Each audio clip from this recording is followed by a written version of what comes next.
Hai guys, hari ini kita akan belajar mengenai bahan pembersih yang biasa digunakan oleh Departemen Housekeeping. Sebelum kita mulai pembelajaran, jangan lupa untuk subscribe channel ini, klik tombol like, komen, dan share video ini ya. Selamat belajar! Bahan pembersih yang biasa digunakan oleh housekeeping disebut dengan cleaning agents. Bahan pembersih atau biasa disebut dengan cleaning agent adalah bahan yang mengandung zat kimia atau zat non-kimia yang digunakan untuk membantu mengurangi, mengikis, atau menghilangkan noda dan kotoran, objek atau benda di dalam proses pembersihan atau pemeliharaan. Ada banyak sekali jenis dan macam dari cleaning agents.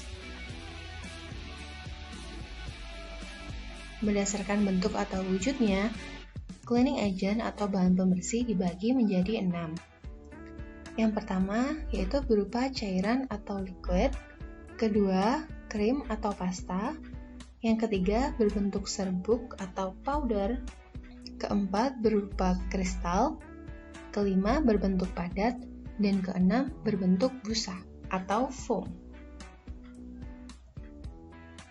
Sedangkan berdasarkan fungsi kegunaannya, cleaning agent dibagi menjadi 4. Yang pertama yaitu pembersih atau cleaner. Yang kedua yaitu pembersih kuman atau biasa disebut dengan disinfektan.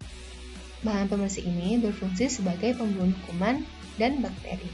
Yang ketiga yaitu sealer atau preventif. Bahan pembersih ini berfungsi sebagai pelindung, seperti contohnya antiseptik yang bertugas untuk mencegah tumbuhnya bakteri atau kuman. Yang kedua, finisher, yaitu melindungi dan mengkilapkan objek. Ada juga penghilang bau atau deodorizer yang berfungsi untuk menyegarkan ruangan yang dirancang untuk mengurangi bau yang tidak sedap. Yang keempat yaitu pembersih serbaguna atau multipurpose cleaner, merupakan bahan pembersih yang serbaguna atau berfungsi ganda. Lalu apa saja kategori bahan pembersih? Bahan pembersih atau cleaning agent adalah bahan pembersih yang dipergunakan untuk penanganan proses pembersihan. Bahan pembersih yang digunakan biasanya aman bagi lingkungan selama digunakan sesuai dengan prosedur. Jika bahan pembersih tersebut dari bahan yang alami, produk atau bahan pembersih tersebut boleh dibuang setelah dilarutkan. Namun apabila bahan pembersih tersebut merupakan bahan pembersih yang bersifat keras atau kimiawi, biasanya harus dilakukan pengolahan terlebih dahulu sebelum dibuang. Bahan pembersih atau cleaning agent yang baik pada umumnya harus memenuhi beberapa persyaratan. Yang pertama yaitu biodegradable. Artinya dapat diuraikan oleh mikroorganisme sehingga tidak membahayakan lingkungan atau tidak dapat mencemari lingkungan. Yang kedua, solubility, yaitu dapat larut dalam air dan mudah dihilangkan dari permukaan benda yang dibersihkan. Yang ketiga yaitu wetting, yaitu sifat pembasahan yang kuat. Untuk mendapatkan sifat ini diperlukan adanya zat aktif permukaan atau surfaktan untuk menurunkan tegangan permukaan air, sehingga pembasahan pada permukaan benda yang dibersihkan dapat berlangsung dengan cepat. Yang keempat yaitu emulsification, yaitu sifat cleaner yang bekerja memecah kotoran menjadi partikel-partikel kecil. Yang kelima, rinsability, yaitu sisa-sisa zat pembersih dan kotoran harus mudah dihilangkan dari permukaan benda yang sudah dibersihkan. Dan yang keenam, desinfektan, yaitu kemampuan yang dapat membunuh bakteri pembawa penyakit. Kategori yang pertama adalah solvent atau pelarut. Bahan pembersih ini menghilangkan kotoran dengan melarutkan kotoran tersebut ke dalam dirinya. Sehingga solvent atau pelarut itu otomatis akan menjadi kotor. Contoh dari solvent atau pelarut adalah air, bensin, thinner yang biasanya kalian jumpai untuk membersihkan cat, dan yang keempat, turpentin. Turpentin biasanya berasal dari bahan alami yang biasa digunakan oleh pelukis untuk membersihkan kuasnya. Yang kedua yaitu chemical action atau bahan pembersih bereaksi kimia. Bahan pembersih ini dapat mengubah kotoran sehingga dapat dibersihkan dengan bahan pembersih lainnya.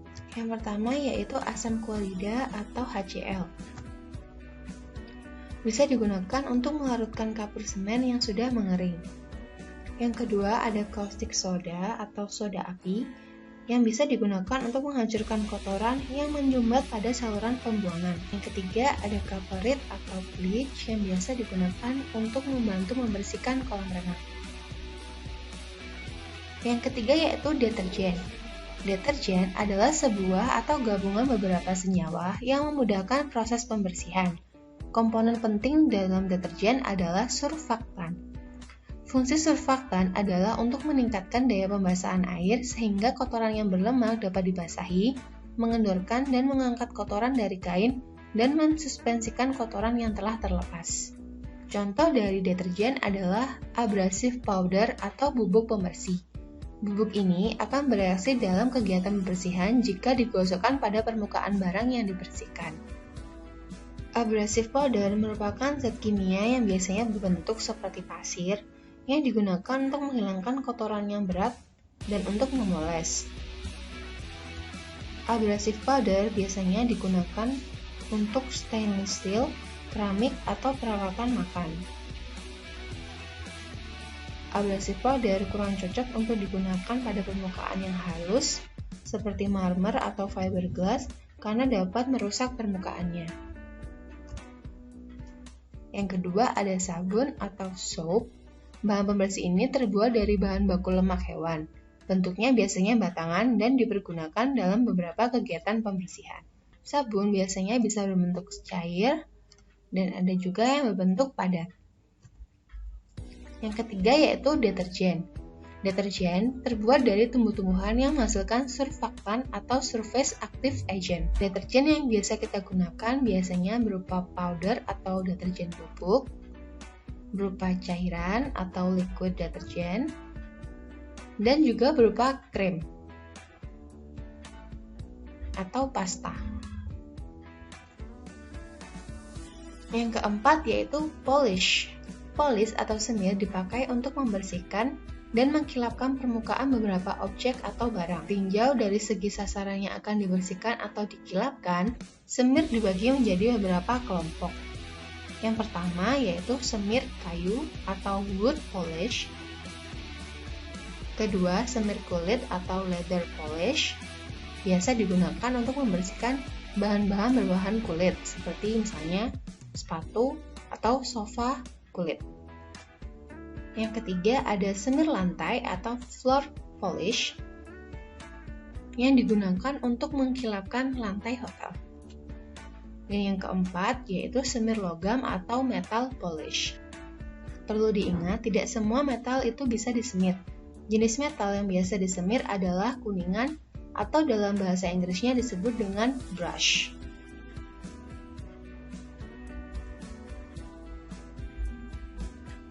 Yang kelima yaitu desinfektan, merupakan bahan kimia yang digunakan untuk membunuh bakteri. Lalu ada juga antiseptik, bahan kimia yang digunakan untuk menonaktifkan atau membunuh bakteri dan kuman. Lalu apa bedanya desinfektan dan antiseptik? Desinfektan dan antiseptik memiliki kesamaan di mana keduanya mengandung biosida. Biosida adalah bahan aktif yang digunakan untuk membunuh bakteri serta kuman. Sedangkan perbedaannya, antiseptik adalah bahan pembunuh bakteri dan virus yang digunakan di tubuh manusia. Sementara itu, desinfektan digunakan di permukaan benda. Untuk itu, desinfektan tidak boleh disiramkan secara langsung kepada tubuh manusia atau tidak boleh mengenai kulit kita apabila kita sedang membersihkan sebuah ruangan menggunakan desinfektan. Untuk menggunakan desinfektan yang aman dan efektif, ada beberapa langkah yang harus kalian ketahui. Yang pertama, memakai sarung tangan sekali pakai sebelum membersihkan dan menggunakan cairan desinfektan. Kedua, membersihkan permukaan menggunakan sabun dan air terlebih dahulu, lalu baru menggunakan desinfektan. Hal ini akan membuat tempat atau permukaan benda yang kita bersihkan lebih bersih dan juga pembersihan lebih efektif. Kedua, Lakukan pembersihan rutin terhadap permukaan atau objek yang sering disentuh. Contohnya meja, gagang pintu, remote TV, saklar lampu, meja dapur, telepon, keyboard, toilet, keran, wastafel, dan lainnya. Yang keempat, ikuti instruksi pada label disinfektan untuk memastikan penggunaan produk yang aman dan efektif. Yang kelima, setelah selesai melakukan proses disinfeksi, lepas sarung tangan dan cuci tangan kalian. Yang keenam, dari kelompok deterjen adalah deodoran. Deodoran adalah bahan yang digunakan untuk menetralisir bau busuk atau bau tidak sedap dalam suatu ruangan. Bisa berupa kamper atau berbentuk padat yang kita biarkan menguap. Ada juga yang berupa air freshener. Nah, itu tadi adalah jenis-jenis cleaning agent atau bahan pembersih yang biasa digunakan dalam departemen housekeeping. Bagaimana, mudah kan untuk mengingat dan mempelajari bahan-bahan tersebut? Semoga video ini bermanfaat dan membuat kalian semakin semangat belajar ya. Terima kasih.